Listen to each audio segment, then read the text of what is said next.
사도행전을 가리켜서 성령행전이라고 별명을 붙입니다. 초대교회 시절부터 성령의 역사가 있었기 때문에 그렇습니다. 교회가 성령의 파도를 타고 예루살렘에서 온 유대로 사마리아와 땅끝까지 주의 복음의 역사가 일어났듯이 우리 하나님의 교회가 참으로 큰 부흥에 타는 그러한 역사가 있기를 주의 이름으로 축복합니다. 이 과정에서 놓치지 아니해야 될 것이 변화라고 하는 것입니다. 우리 삶 속에서 예수를 믿고 난 다음에 변화를 만들어 가야 될 줄로 믿습니다. 예루살렘에 올라오실 때에 유월절을 통해서 많은 무리들이 모였습니다. 그리고 호산나 호산나 찬양을 올렸습니다. 그런데 그들은 그 이후에 변화된 모습이 없습니다. 어쩌면 그들의 찬양도, 그들의 외침도, 환호도, 박수침도, 종려나무 흔드는 것도 그들은 진정으로 메시아 오심을 깨닫지 못하고 그들의 정치적 야망과 아니면 현실에 도피성 있는 그러한 모습으로 예수님을 환호했을 뿐이었습니다. 왜냐고 하니까 예수님은 이미 나사로를 살리셨고 그 나사로의 살리신 것에 대해 감사하면서 잔치가 벌어졌습니다. 그 잔치의 소문은 벽을 넘고 지역 경계를 넘어서 예루살렘까지 퍼지게 되었습니다. 그럴 때에 그 예수님이 주인공이신 예수님께서 올라오신다고 하니 소문이 각처에서 퍼지기 시작했습니다. 우리에게 도시락을 나누어 줬던 그 예수님, 우리의 먹을 것을 해결해 주었던 예수님, 아니 죽은 자도 살리신 예수님이래. 그런데 예수님의 모습은 나귀 타고 평화의 왕으로 오셨습니다. 이럴 때에 변화를 이루어가지 못하면 여전히 우리는 어쩌면 외식하는 자와 같이 우리의 환호와 우리의 찬양이 예수님의 사명과 예수님의 복음을 담아내지 못하고 어쩌면 군중 속에 외침밖에 되지 못한다라고 하는 사실입니다. 사도행전 1장 1절 말씀에 처음 단어가 데오빌로라고 하는 이름이 나옵니다. 사실 이것은 이름이 아니라 각하라고 하는 칭호로 이어져 있습니다. 그러니까 이 호칭으로 말미암아 데오빌로라고 하는 사람은 상당한 그 권력을 가지고 있는 사람 아니면 귀족에 속해 있던 사람일 것입니다. 그런데 이 사람이 예수를 믿고 교회 안에 들어오게 되어 있습니다. 그래서 이 사람이 그리스도와 한 교회의 지체가 되었고 그리스도인이 되어서 변화를 이루었다라고 하는 사실입니다. 이 변화는 말씀으로 이루어졌습니다. 누가복음도 똑같이 이 데오빌로로 누가를 통해서 복음으로 교육시켰던 것을 상기시켜 주고 있습니다.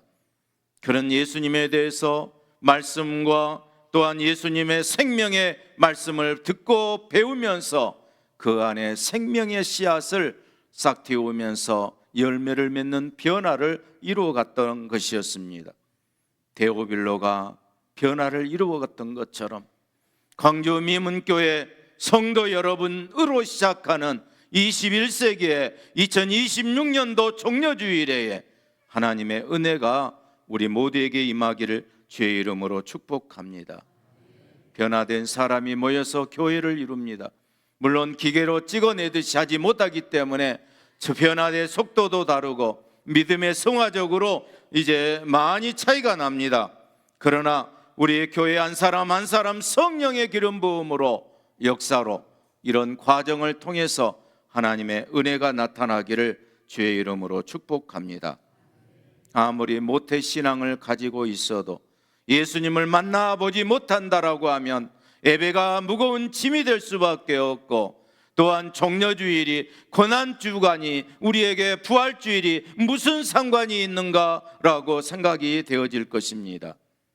예수님이 세상에 계실 때에 일반적으로 세 부류로 나누고 있습니다.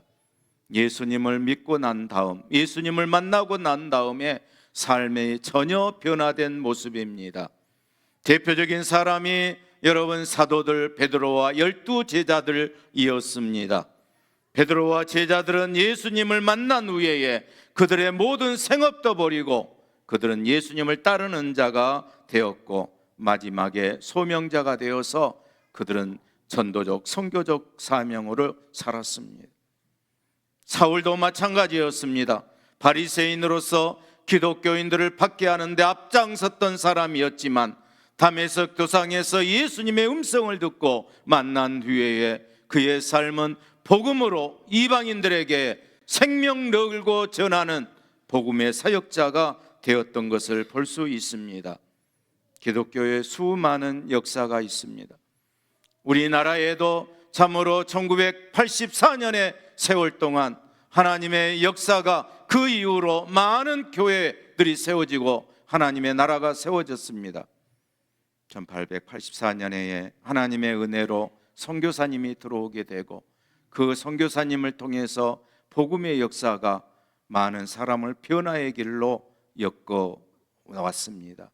그 헌신과 수고로움이 여기까지 왔고 우리 광주 미문교회도 40년이 넘는 역사 가운데 수많은 성도들의 헌신과 수고로 어쩌면 그분은 옛날에 가셨지, 그분은 이사 갔지, 그분은 이미 하늘나라에 가셨지, 그런 분들이 생각이 날 정도로 그런 분들이 변화를 이루면서 하나님의 나라를 확장시켜 갔습니다. 변화된 사람이 많이 있습니다. 하지만 예수님을 만났지만 아무렇게 변화되지 않는 그러한 사람도 많이 있었던 것을 보게 됩니다. 이스라엘 군중들이 그랬습니다. 말씀을 듣고 기적을 보았고 도시락을 받아 먹어 보았지만 그럼에도 불구하고 그들은 변화가 없었습니다. 오늘날도 마찬가지입니다. 하나님의 교회에서 직분을 받았지만 변화를 이루지 못하고 밖으로 나간 사람이 얼마나 많았습니까? 총독 빌라도도 예수님을 만나 대화를 했지만 변화를 이루지 못했고 결국은 군중이 두려워서 예수님을 십자가에 내어놓은 그러한 일을 벌이고 말았습니다. 그러나 오히려 적대적으로 예수님을 태도로 원수같이 보인 사람도 많이 있습니다.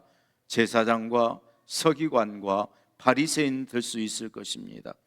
예수님의 말씀이 거슬리게 되고 자기의 자리를 보존하기 위해서 예수님을 십자가에 처형시키는 극악무도한 짓을 저질렀던 일들입니다. 예수님을 따라다닌 일반 군중들, 예수님 앞에 호산나 호산나 찬양했던, 그렇지만 마지막 잡으러 바나바는 놓아주고 예수님을 십자가에 못 박으라고 외쳤던 군중들도 역시 예수님에게 원수된 사람입니다. 여러분은 어떤 삶을 살기를 원합니까? 우리는 예수님을 만난 사람입니다. 우리도 우리의 반응과 태도에 따라서 어쩌면 변화된 사람이 있는가 하면 아직도 무덤덤하고 수십 년 신앙생활하면서도 아직도 우리의 마음이 뜨겁지 않는 그러한 사람이 있을 겁니다.